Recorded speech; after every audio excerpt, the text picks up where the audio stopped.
Hello to all the dear viewers of the channel. Today I want to talk about a debate that took place years ago between Richard Dawkins and John Lennox. This debate is quite long and lasts nearly 2 hours. Our channel has prepared the most useful and instructive parts of this debate for you. We will definitely put the link to the original video in the description section for you. Without further ado, let's watch the video together. Hello Richard. Hello John. Today we're going to have a debate and hear your scientific views about God. We want to explore whether God exists from a scientific perspective. Hello, I'm Richard. When we talk about God, we need to ask, which God? We might refer to Einstein's God, which isn't a personal being at all, just a poetic way to express awe at the mystery of the universe we don't yet understand. Then there's the God of deism, a creator who set up the laws of physics and mathematics, arranged the universe at the start, and then stepped back, no longer involved. Thinkers like Paul Davies suggest such a God might exist, someone who fine-tuned the laws of nature. That idea at least deserves serious discussion, though I personally don't accept it. But there's a third kind, the specific gods of religion. That brings us to the Christian God that John Lennox, a scientist, believes in. He thinks Jesus turned water into wine by altering H2O molecules, and that Jesus walked on water. I'm used to debating theologians, but Lennox is a scientist who believes all this. More remarkably, he believes the same God who created the laws of physics, the constants of the universe, and vast cosmic distances, also chose to come down to earth, suffer, and be executed to forgive human sin. To me, that's not just unscientific. It diminishes the true grandeur of the universe. It's nonsense, yet that's the God Lennox believes in. Hi, I'm John Lennox. Richard, thank you for fairly describing some of my beliefs. I'm glad you said it's at least possible there's some rational mind behind the universe, even if you don't personally believe it. That alone sets your view apart from the idea that the universe is just some random, meaningless accident. As a scientist, I find that significant. I firmly believe there is a creator behind this universe, not just an impersonal force, but a personal being, and we are made in his image. You say the idea of God becoming human, dying on a cross and rising again is absurd, but I believe that's precisely the answer to a problem atheism doesn't address, our deep alienation from God. Of course, this only matters if God exists, but I believe he does. Now, maybe the best way to move forward is this. We both, as scientists, agree the universe is rational and intelligible. I think it's that way because it was designed by a rational creator. But what about you, Richard? How do you explain the deep logic and order of the universe without God? John, you said I believe the universe is just a strange accident. That's not what I said. For centuries, people thought life looked obviously designed, and it does look that way. But Darwin showed us something important. The appearance of design can emerge through natural selection. Evolution gave us a third option, something that mimics design without needing a designer. In biology, we now understand this process, but in physics, we still don't know where the laws and constants of the universe come from. That's why some still talk about a designer. But as I've often said, invoking a creator doesn't actually solve anything. It just adds another layer of mystery, because then we must ask, where did the creator come from? It's already incredibly hard to explain where matter, energy, or physical laws come from. Explaining the origin of a simple creator is tough enough, but explaining a complex God, especially the Christian one who cares about sin and is born of a virgin, that's far more difficult. Let me raise an important point. Everyone talks about Darwin, but we need to remember, Darwin never explained the origin of life or the universe, and as you admitted, Richard, we still don't know how those things began. But when physicists and cosmologists study the universe, they assume it's rational and intelligible. Here's my concern. If your worldview, atheism, says our thoughts are just the byproduct of unguided, mindless processes, then why should we trust those thoughts to reveal truth? Steven Pinker once said, evolution is about reproductive success, not truth. And atheist philosopher John Gray warned that taken to the extreme, Darwinism actually undermines our trust in human reason. So I'd argue that your atheistic view seriously weakens the very rationality we both rely on when we study the universe. That was my first point.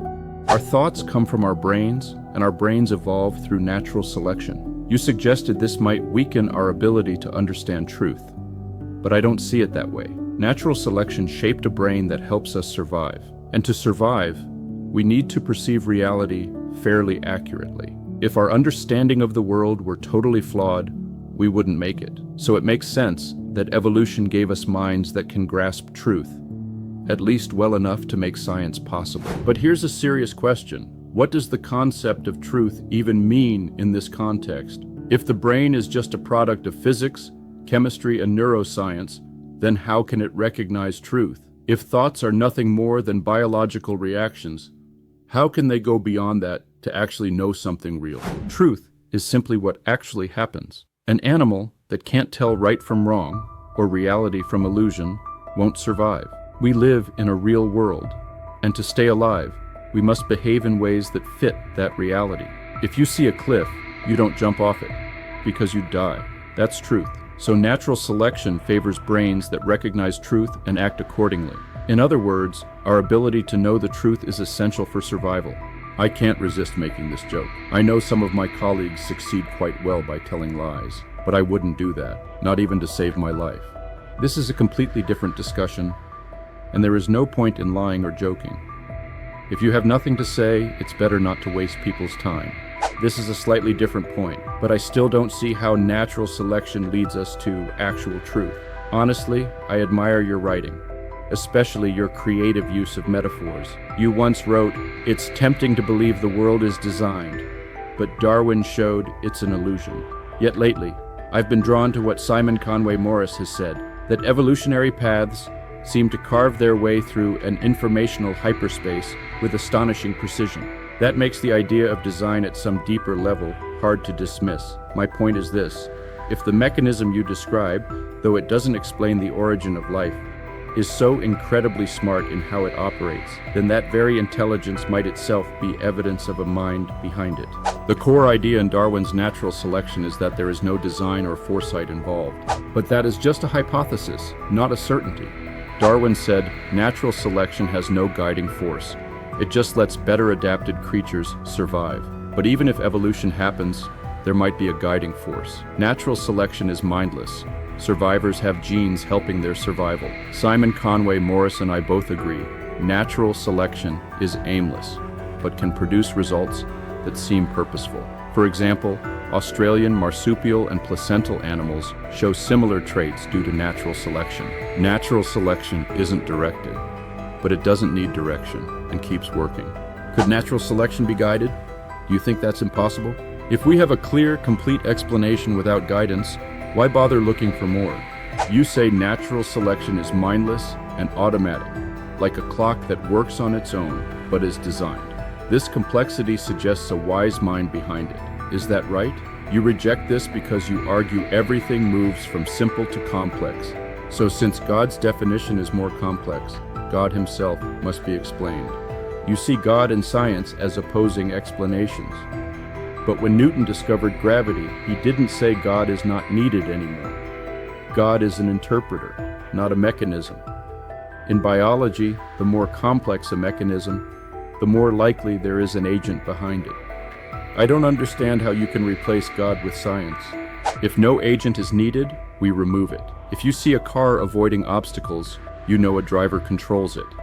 But sometimes no agent is needed to explain events, like in biology or gravity.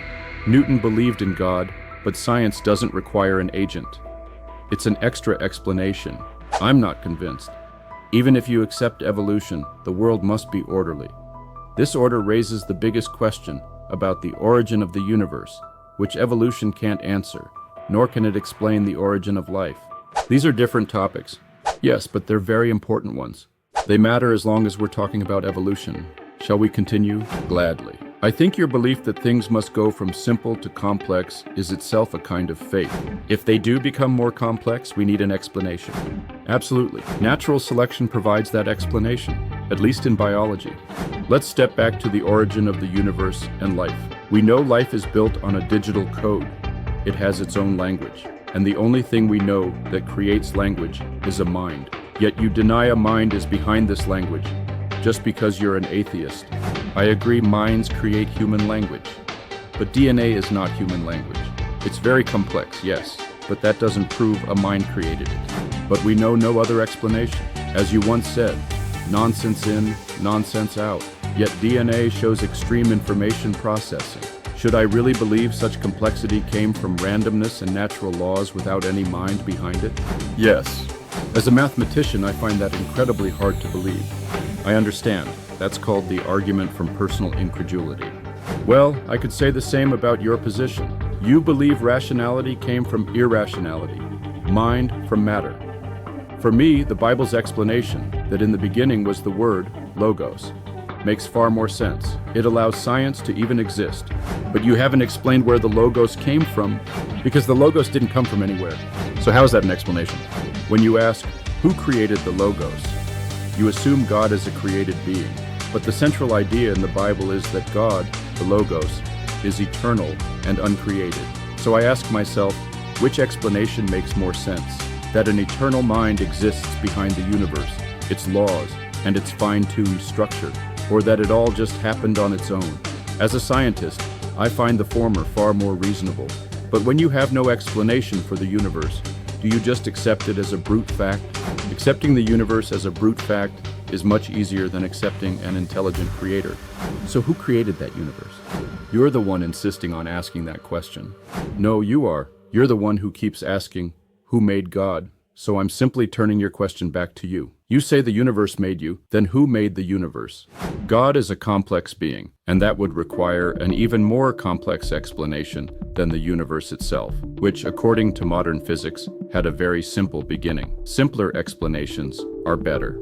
You've misunderstood the point. Let me explain it differently. If I pick up your book, The God Delusion, just by looking at page 1, without reading the whole book, I know it came from something more complex, your mind. Sure, complex things like brains exist. Then why not apply that logic to the whole universe, which includes your brain and mind?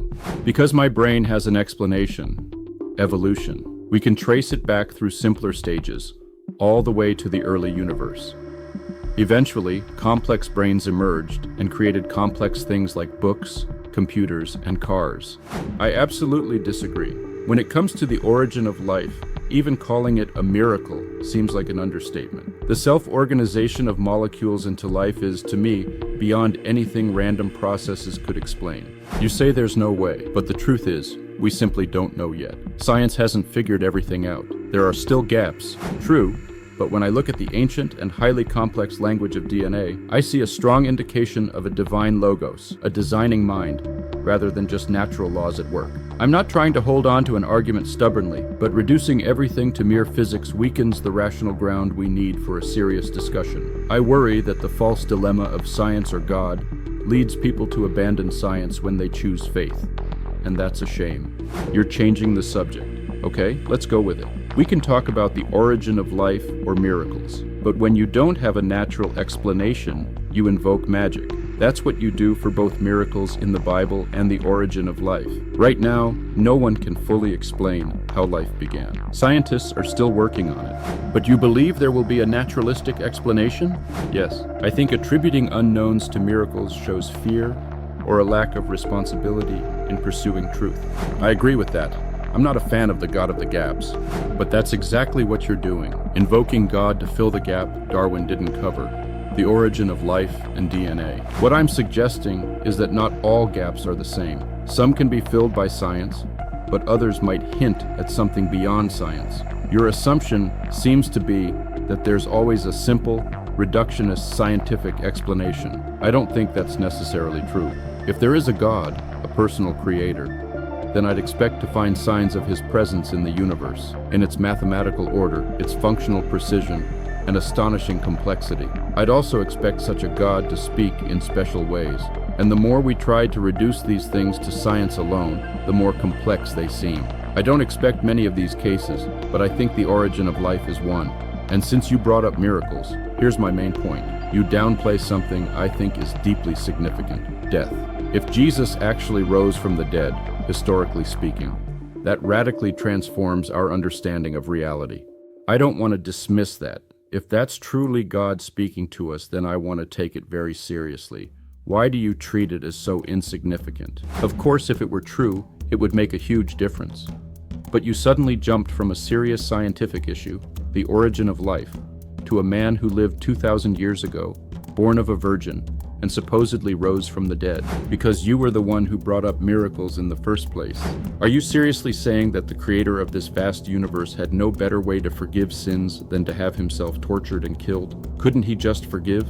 But this is a moral universe, Richard. Forgiveness without cost has no real meaning. God didn't kill himself. He sent his son to teach us what true forgiveness is. But did it really require suffering and death?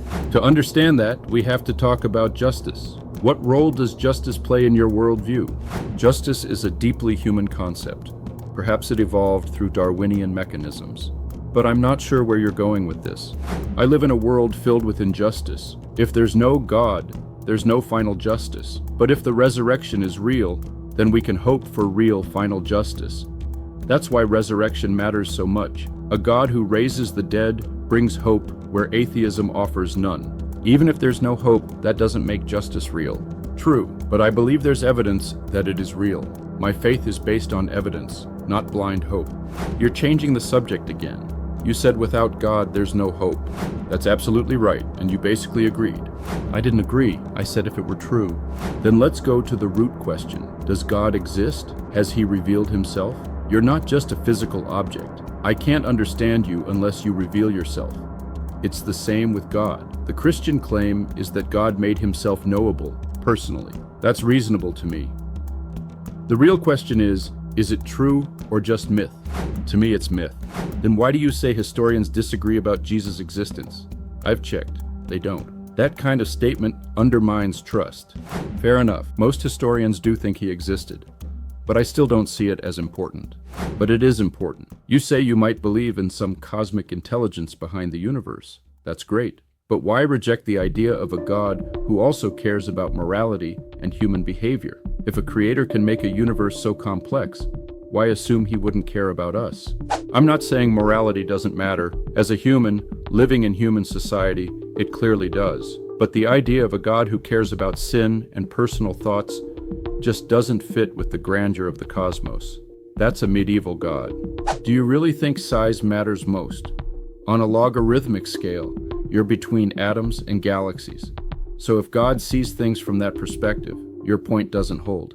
I think this is turning a bit emotional. Not at all. I'm being rational. If I were to respect a God, it would be one like Carl Sagan might have imagined. Not some medieval deity obsessed with sin and moral purity. I saw you on BBC promoting London buses with the slogan, "There's probably no God, so stop worrying and enjoy life." Why should the idea of God be worrying? That line wasn't mine. A woman from The Guardian came up with it. I helped fund it, but preferred the slogan, "There's almost certainly no God, so make the most of your life." But by then, it was too late to change. Well, for me, a relationship with God removes worry. If God exists and reveals himself, we can enjoy a full life, scientifically and spiritually. That doesn't convince me. I'd rather face a dry, harsh universe head-on than cling to childhood fantasies. As we grow up, we must let go of imaginary friends that used to comfort us. But you're assuming God is a fantasy. I could say the opposite, that atheism is a kind of wishful escape from God. That's why we need evidence. I believe we do have it. Science itself points to something greater. No, it doesn't. All right then. Actually, it suggests the opposite. What about Oxford University? Many of its buildings were dedicated to the glory of God. That was centuries ago. Oxford's motto says, "The Lord is my light and guide," showing that science and faith can go together. But if we squeeze everything into the box of science alone, we're ignoring a big part of history. From my view, rejecting Christ's role leaves life cold and hopeless. Without God, our sense of justice is just an illusion. But if God is real and we can know him, that relationship gives us true hope and meaning, even in science. Yes, but what really matters is whether something is true, not just whether it brings comfort or hope. Agreed. Then let's focus on truth. Historically, Jesus existed. I take back my earlier skepticism. But saying he walked on water or turned water into wine clearly goes against science. There's no solid evidence for that, and no serious scientist accepts it. Jesus claimed to be God incarnate, the Creator. If that's true, miracles like those are minor. More important is the resurrection, the core claim of Christianity. Science doesn't say miracles can't happen, only that they're highly unlikely. But miracles, by definition, aren't regular natural processes. They're acts of God. And we need natural order to even recognize something as a miracle. But if we think God might intervene at any time, it destroys science. I don't accept that.